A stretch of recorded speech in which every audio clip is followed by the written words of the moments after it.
And across the fence, we'll meet rebels and robbers as we take an in-depth look at the St. Albans raid, the northernmost land action of the American Civil War.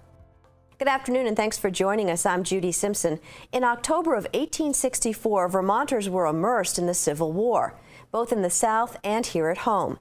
This month marks the anniversary of two separate incidents in the war, the St. Albans raid and the Battle of Cedar Creek.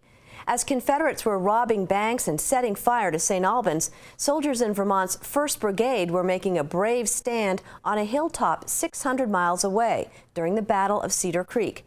The St. Albans raid went to the Confederates, while the Battle of Cedar Creek became a come-from-behind victory for the Union. For more on the raid, we join Vermont historian Howard Coffin and Across the Fence associate producer Keith Silva.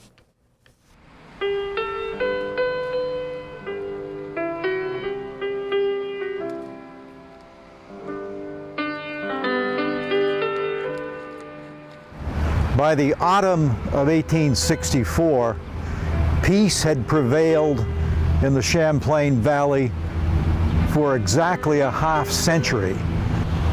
But America was at war with itself now, had been for 3.5 years. The Civil War was on. The governor of Vermont was John Gregory Smith, a St. Albans man, and in mid-October, he had opened the legislature in Montpelier with an address in which he warned of a danger along the international border just 12 miles north of here. He was worried about the possibility of a Confederate incursion. There was an uneasiness in St. Albans.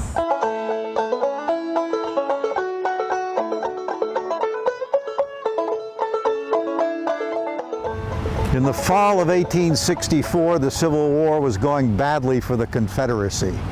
Atlanta had fallen to William Tecumseh Sherman. An army under Philip Sheridan was conquering the Shenandoah Valley. The Confederates were discouraged, but they were also angry. And they developed a strategy to try to bring the war into the northern states. A northern strategy included would be a raid on New York, actions along the Great Lakes, and a young Confederate cavalryman from Kentucky named Bennet Young had an idea for a raid on St. Albans, Vermont, to rob the 3 banks there. He took that plan all the way to the Confederate capital at Richmond, and there he met with high Confederate officials, probably including Jefferson Davis, and they liked the idea and gave him money to fund it. And he went back to Montreal to get ready.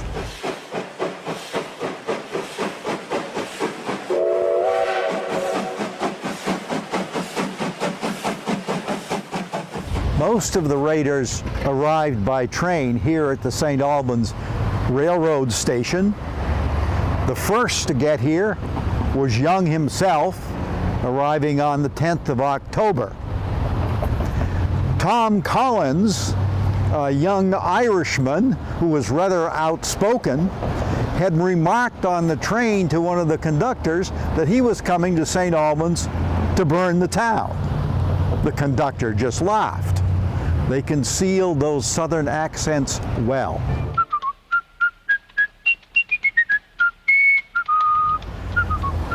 St. Albans' handsome railroad station was built just after the Civil War on the site of the Civil War era station. When some of the Confederates arrived here, they walked across Lake Street and took rooms at the St. Albans House, this building that still stands. Tom Collins, the outspoken one, walked in this door, and when he got to the desk, he told the clerk his name, Jefferson Davis from Richmond.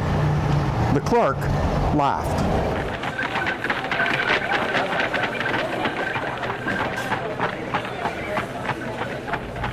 Some of the raiders with rooms here at the America House descended this staircase, probably a hand on the banister, and out on the street and down to the Tremont House to meet with Bennet Young and start the raid.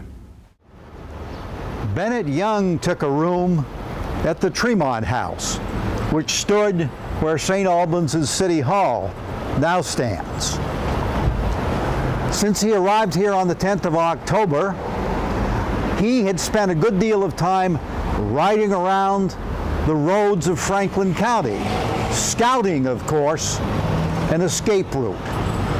But he passed himself off as a theology student, always had a Bible with him.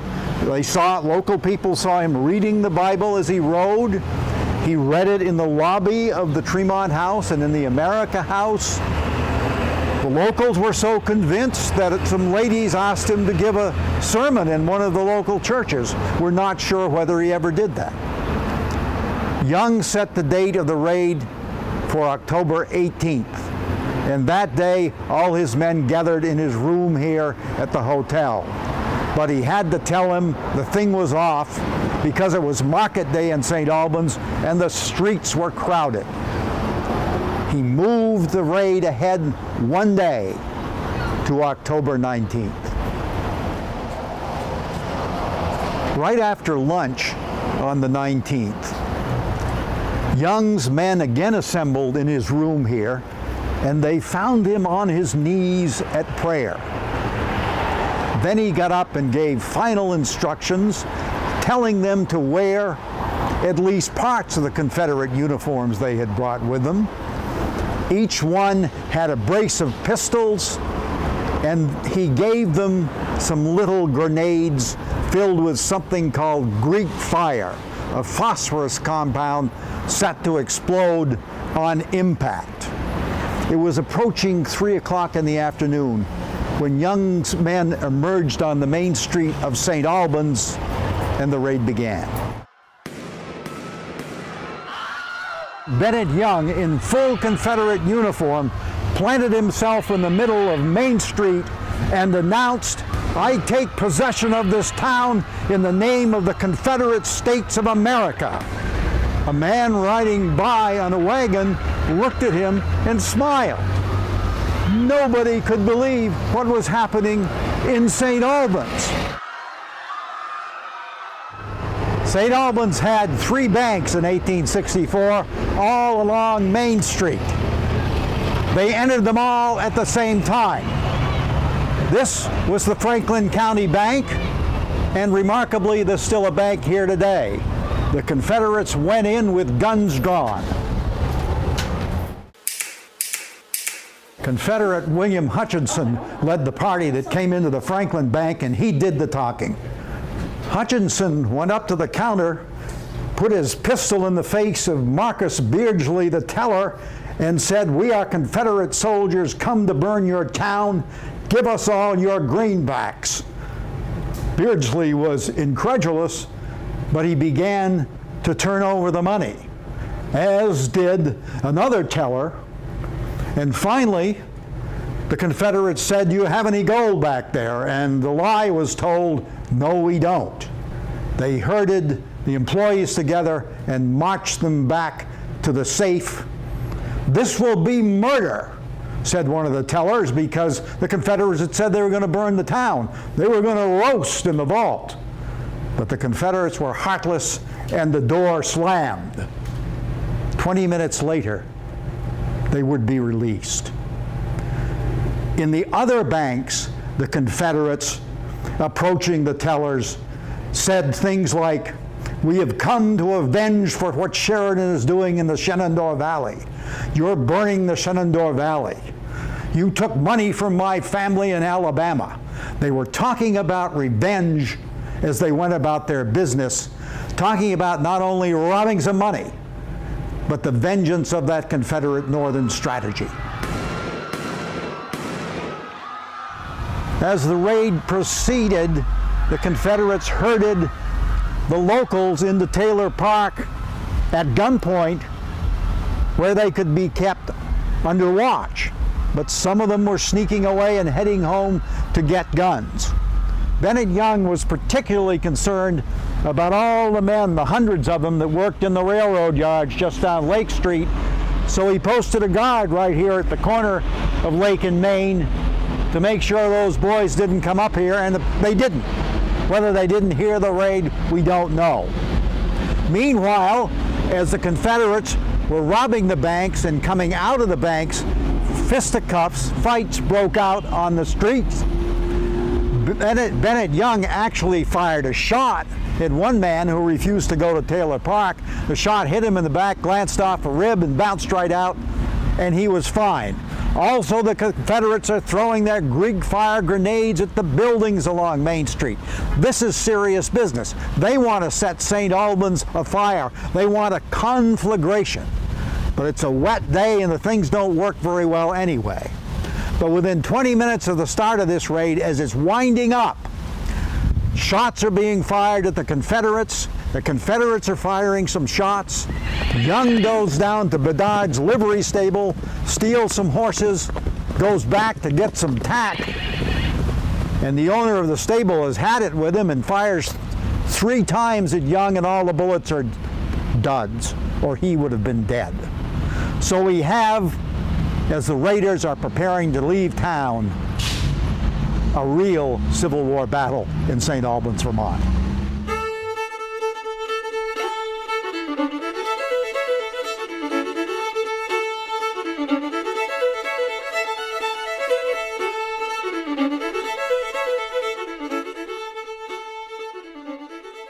Bennet Young spotted a man with a military bearing, and he approached him and said, "Are you a soldier?"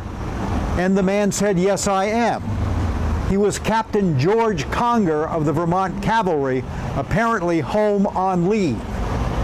And Young told one of his men to take him over into Taylor Park and keep him under guard. But as they took Conger into the park, he broke away and ran here to the America House and in the front door.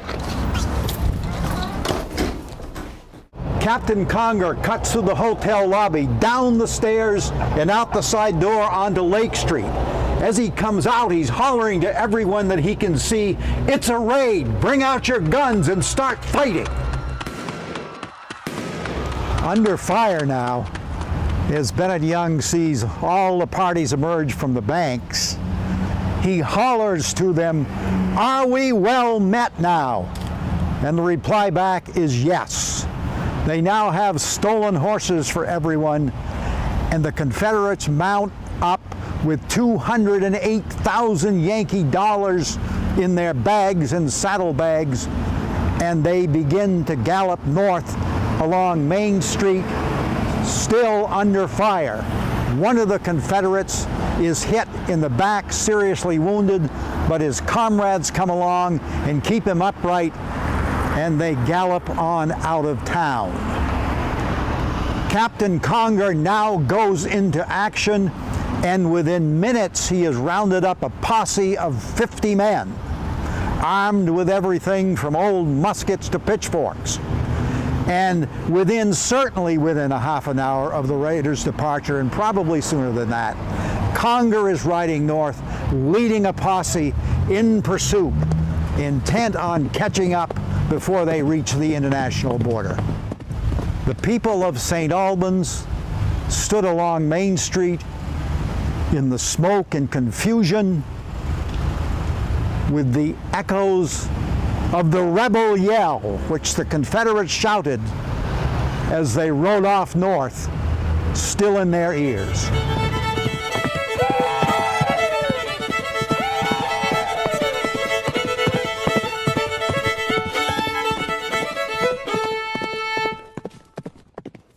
Well, thank you, Howard. Tomorrow we'll have the second part of our look back at St. Albans raid. Howard and Keith will follow the raiders as they race across Franklin County with the posse fast on their heels. Thanks for joining us. I'm Judy Simpson. I'll see you again next time on Across the Fence.